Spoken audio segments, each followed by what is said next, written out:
Doctor ortho Ayurvedic oil और capsule, अब दर्द भी घुटने टेकेगा।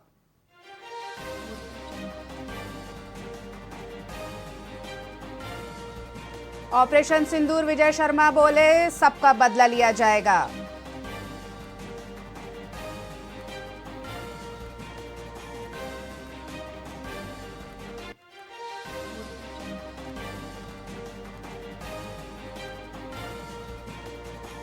कर्रेगुट्टा ऑपरेशन में 20 से ज्यादा नक्सलियों के ढेर, हजारों जवानों ने घेरा।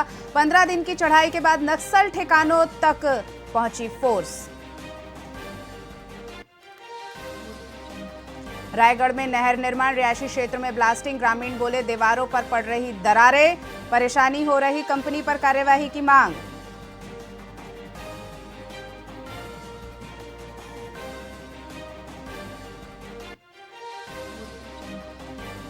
छत्तीसगढ़ में आबकारी विभाग ने 3 अधिकारियों को किया निलंबित, जबकि 6 सीनियर अधिकारियों को कारण बताओ नोटिस जारी।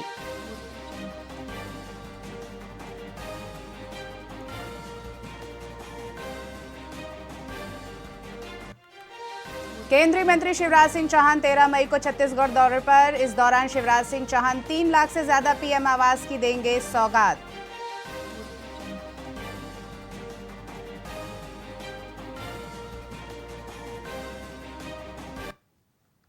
नमस्कार, आप देख रहे हैं वीआईपी न्यूज। मैं हूं आपके साथ डॉक्टर रानी रैकवार। करते हैं खबरों की तरफ रुख।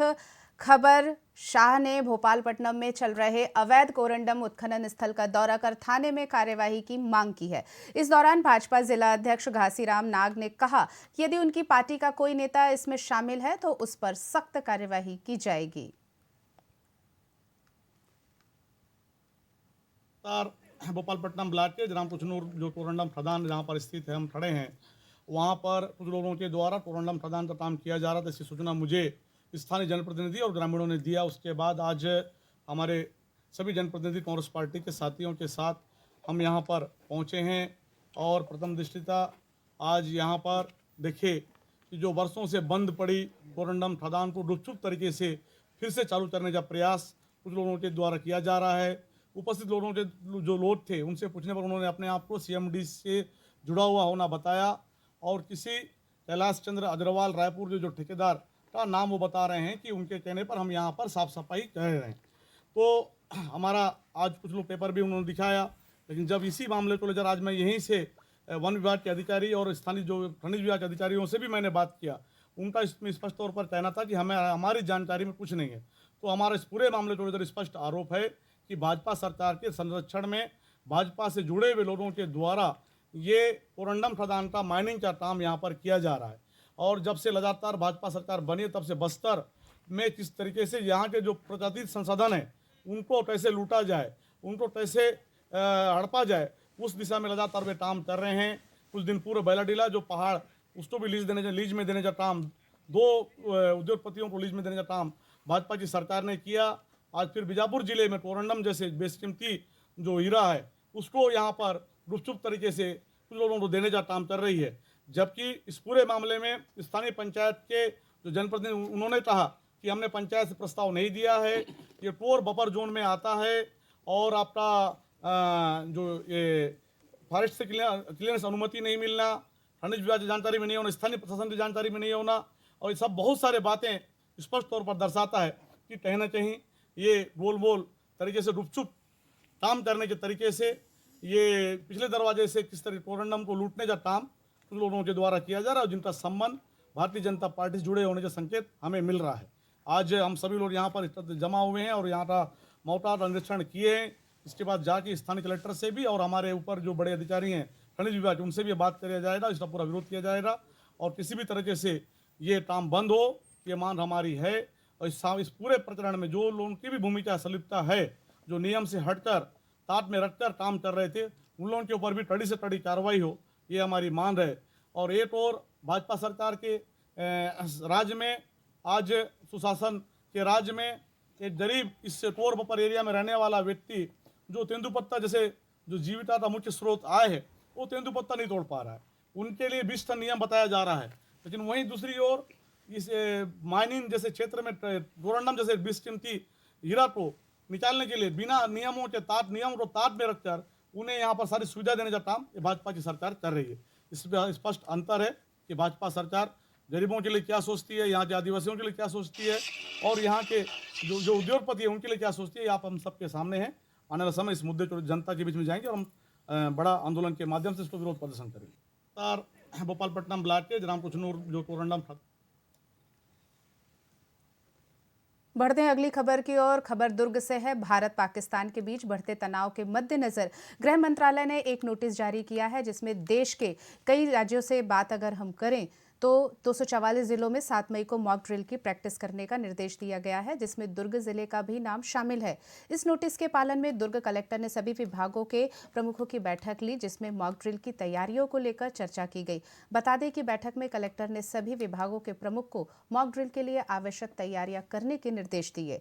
साथ ही उन्होंने कहा कि मॉक ड्रिल का उद्देश्य आपातकालीन स्थितियों में विभागों की तैयारियों का आकलन करना है और किसी भी आपात स्थिति से निपटने के लिए तैयार रहना है।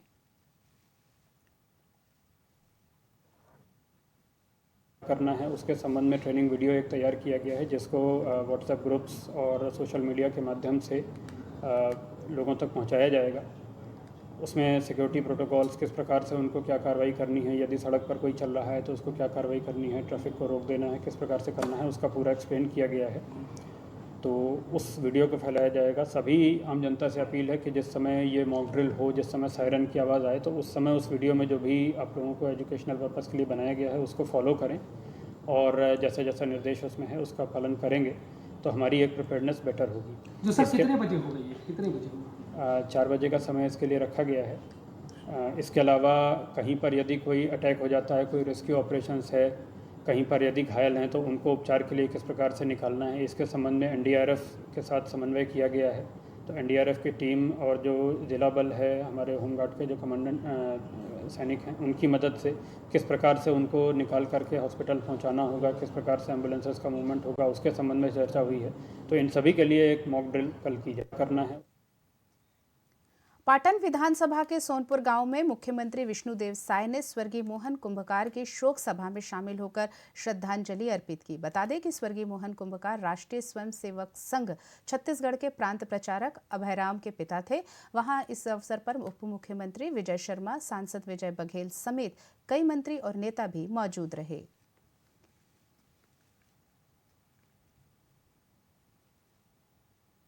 देखिए, पहल गांव में जो आतंकवादी घटना घटी और जिस तरह से आतंकवादियों ने निर्दोष और निहत्थे लोगों के ऊपर गोली चलाकर और वो भी धर्म को पूछ कर उनकी हत्या की, और इस घटना की जितनी निंदा की जाए कम है।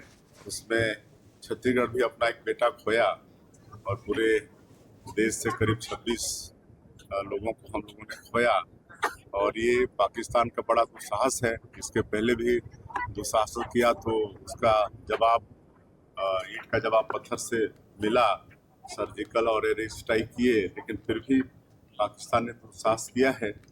तो हमारा देश, हमारे आदरणीय प्रधानमंत्री जी इसमें कड़ा एक्शन ले रहे हैं और आगे और भी कुछ कड़ा एक्शन होने वाला है, उसी की सब तैयारी। देखिए,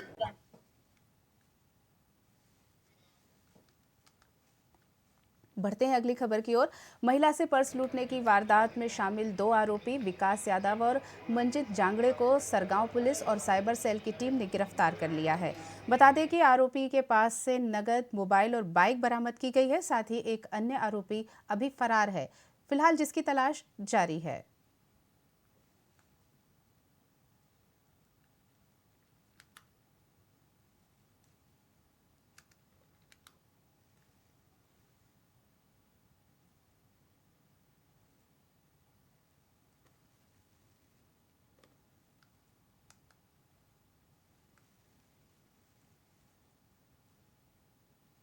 है ईश्वरी ने यह रिपोर्ट दर्ज कराई कि वह 29/4 तारीख को 29 अप्रैल की शाम में अपने बेटे के साथ जब वो एक्टिवा से जा रही थी तो चंदपुरी जो ओवर ब्रिज के पास 3 लड़के बाइक में आए और उसका जो पर्स है उसको छीन कर लेके चले गए। पर्स में उसके 21,000 रुपये नगद था, उसका ATM था और मोबाइल था और चार्जर वगैरह रखी हुई थी।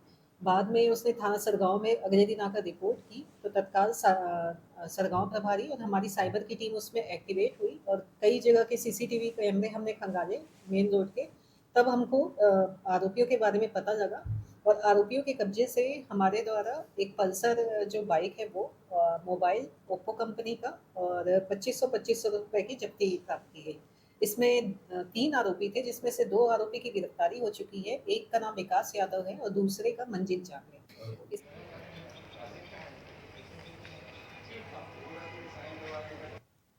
अगली खबर रायपुर से। बिलासपुर में नगरीय प्रशासन विभाग की ओर से आयोजित नगर सुराज संगम कार्यशाला के समापन सत्र में मुख्यमंत्री विष्णुदेव साय ने निर्वाचित जनप्रतिनिधियों से निष्ठा और जवाबदेही के साथ कार्य करने की अपील की है। आपको बता दें कि 2 दिवसीय इस कार्यक्रम में 705 जनप्रतिनिधियों और अधिकारियों ने भाग लिया।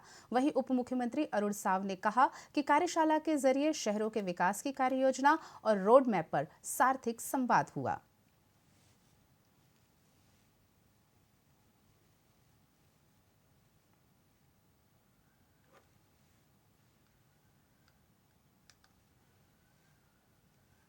नगरीय प्रशासन विभाग के द्वारा 2 दिन का नगर सुराज संगम कार्यक्रम रखा गया था। जितने भी हमारे नगर निगम, नगर पालिका और नगर पंचायत के नवनिर्वाचित अध्यक्ष, नगर निगम के सभापति, MIC मेंबर, साथ में उनके कमिश्नर, CMOs, इंजीनियर, ये सबका 2 दिन का एक कार्यशाला था और इसमें पूरे दिन, दोनों दिन हमारे प्रदेश के डिप्टी CM और जिनके पास नगरीय प्रशासन विभाग भी है, श्री अरुण साव जी, वो उपस्थित रहे और स्वयं 2 घंटा उनको पढ़ाए हैं, व्याख्यान दिए हैं, अपना अनुभव भी शेयर किए हैं और एक निर्वाचित जनप्रतिनिधि का क्या अधिकार होता है, क्या कर्तव्य होते हैं और कौन कौन सी योजनाएं हैं जिसके माध्यम से वे अपने शहर को स्वच्छ, सुंदर और साफ रख सकते हैं, इस पर पूरी 2 दिन चर्चा हुई है और शायद पहली बार इतने व्यापक तौर से हुआ है और इसका निश्चित रूप से लाभ हमारे छत्तीसगढ़ के शहरी क्षेत्रों में शहर के विकास के लिए, वहाँ की सुंदरता के लिए, सफाई के लिए एक मील का पत्थर साबित होगा।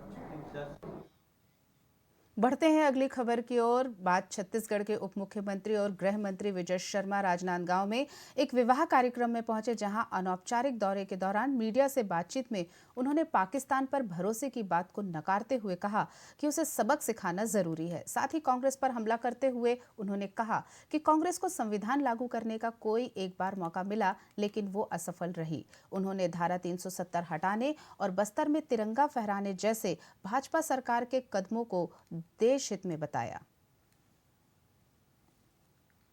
नहीं, मैं तो शादी में आया हूँ, कुछ शादियाँ हैं जहाँ जाना है, तो शादी में आया हूँ। कुछ मैंने प्रशासनिक या संगठनात्मक कोई भी दौरा नहीं है। हमारे छत्तीसगढ़ में दुर्ग जिले को मॉकड्रिल के लिए चुना गया है और किस तरीके से सुरक्षात्मक उपाय किए जा सकते हैं, उन सभी विषयों को एक बार सबके बीच में फिर से लाना, सबके ध्यान में लाना, यही कोशिश की जा रही है और यह आवश्यक भी है। पाकिस्तान की बेवकूफ़ाना हरकत कब क्या करे, इसका ठिकाना थोड़ा नहीं। क्या कहना? नहीं, मैं पूछना चाहता हूँ आपके माध्यम से, भारत का संविधान लागू नहीं था जम्मू और कश्मीर में, कभी कोशिश नहीं की। वो 370 के आधार पर उसको लटका के रखे, भारत का तिरंगा भी नहीं होता था। बस्तर के कितने सारे क्षेत्रों में भारत का संविधान लागू नहीं हुआ करता था, अभी पहली बार वहाँ तिरंगा फहरा। तो जहाँ तिरंगा फहरता है वही तो भारत का संविधान लागू होता है। तो न जम्मू कश्मीर में फहरा करता था, न दंतेवाड़ा और बस्तर के विभिन्न क्षेत्रों में फहरा करता था। ये सारा काम तो अभी भारतीय जनता पार्टी की सरकारों ने किया है। भारत का संविधान भारत के कोने कोने तक लागू हो जाए, इसके लिए भाजपा की सरकारें काम करती हैं। और संविधान के संदर्भ में कोई हमसे कहेगा, भाजपा से कहेगा, तो मुझे तो आश्चर्य है इस विषय का। उनको अधिकार ही नहीं है। कितनी बार संशोधन हुए हैं संविधान में और क्या क्या संविधान संशोधन हुए हैं, उन्होंने क्या किए हैं और अन्य पार्टियों ने क्या किए हैं, इसकी तुलना करने की आवश्यकता है। इस तरह के संविधान में संशोधन किए गए हैं जैसे शाहबानो प्रकरण जैसा, ऐसे संविधान संशोधन किए। और भाजपा ने जब संविधान संशोधन किए हैं तो सुधारात्मक विषय पर ही ध्यान लाकर किया है। तो संविधान के साथ खिलवाड़ किसने किया, बहुत स्पष्ट है। कांग्रेस सवाल उठाए ना उठाए उसका मसला ही नहीं है भाई। मतलब वो आप किसी एक विषय को ऐसे ही तो ऑपरेशन कितने हो रहे हैं, एक ही अकेला ऑपरेशन थोड़ा है, ऐसे कितने ऑपरेशन लगातार हो रहे हैं। और इन ऑपरेशन जितने ऑपरेशन हो रहे हैं उनके अपने अपने परिणाम हैं। यह भी एक ऑपरेशन है उनमें से। हम इसको कुछ विशेष क्यों मानते हैं, मुझे तो ये समझ में नहीं आता। छत्तीसगढ़ की खबरों में फिलहाल इतना ही। आप देखते रहिए वीआईपी न्यूज़। मुझे दीजिए इजाज़त। नमस्कार।